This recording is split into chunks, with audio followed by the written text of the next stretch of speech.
Jika pengetahuan seseorang sampai ke Tuhan, sampailah ia kepada Tuhan.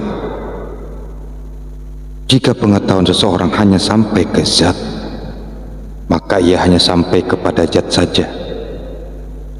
Jika pengetahuan seseorang hanya sampai ke nur dan cahaya-cahaya saja, maka ia hanya sampai kepada nur dan cahaya-cahaya aja.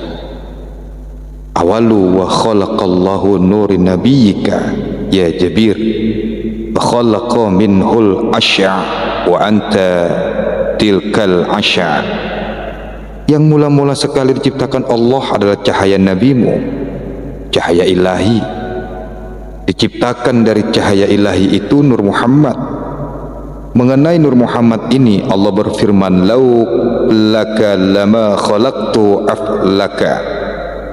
Jika bukan karena engkau ya Muhammad, niscaya tidak aku ciptakan seluruh alam, termasuklah diri kita ini.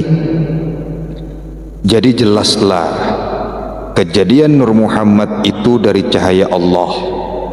Dari Nur Muhammad terciptalah sekalian alam. Cahaya Tuhan itulah yang bernama Allah. Matahari tetap matahari, cahaya tetap cahaya. Cahaya itu bernama matahari, bukan matahari bernama matahari. Tuhan tetap Tuhan, Allah tetap Allah.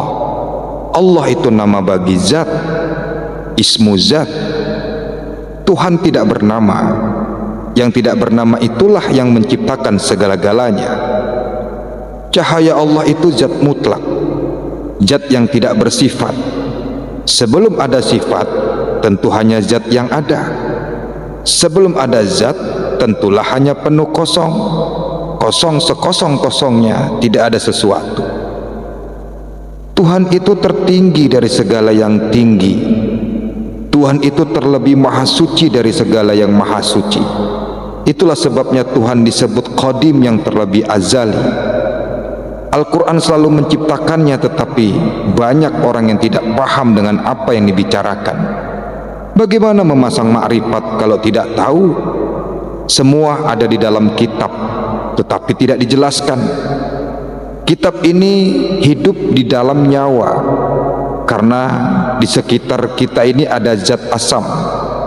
Kalau orang itu tidak tahu dirinya hidup di dalam nyawa, nyawa apa yang dipakainya hidup? Hendaklah kemauan Allah yang kita ikuti, jangan kemauan kita sendiri. Hak kita hanya diam. Cobalah, kita sudah tahu Tuhan itu zatnya zat, tidak bisa ditafsirkan yang disebut Tuhan itu. Hak kita hanya diam. Banyak orang napasnya disiksa oleh dirinya sendiri, dimasukkan ke sana ke sini. Apa jadinya nanti? Sudah tahu Tuhan itu tidak bisa diumpamakan, tidak bisa dibandingkan. Cobalah diam. Habis-habisnya dialah itu. Kita ini tidak ada apa-apanya, semua dari Tuhan. Tidak ada satupun yang dari makhluk. Jadi hak kita itu diam. Nur Muhammad adalah kemahaesaan Tuhan. La ilaha illallah Muhammad Rasulullah itu siapa? Nabi Muhammad itu asalnya nur, itulah Qadim, turun menjadi nabi. Jadi Muhammad sallallahu alaihi wasallam itu nur semata-mata. Nur itu nyawa. Annali abu arwahi, aku bapak atau sumber sekalian yang bernyawa. Nur itu rahasia Muhammad. Rahasia Allah itu ada di sama tengah hati. Maka manusia Maha Esa dengan Tuhan, yang di sama tengah hati itu adalah rahasia Allah.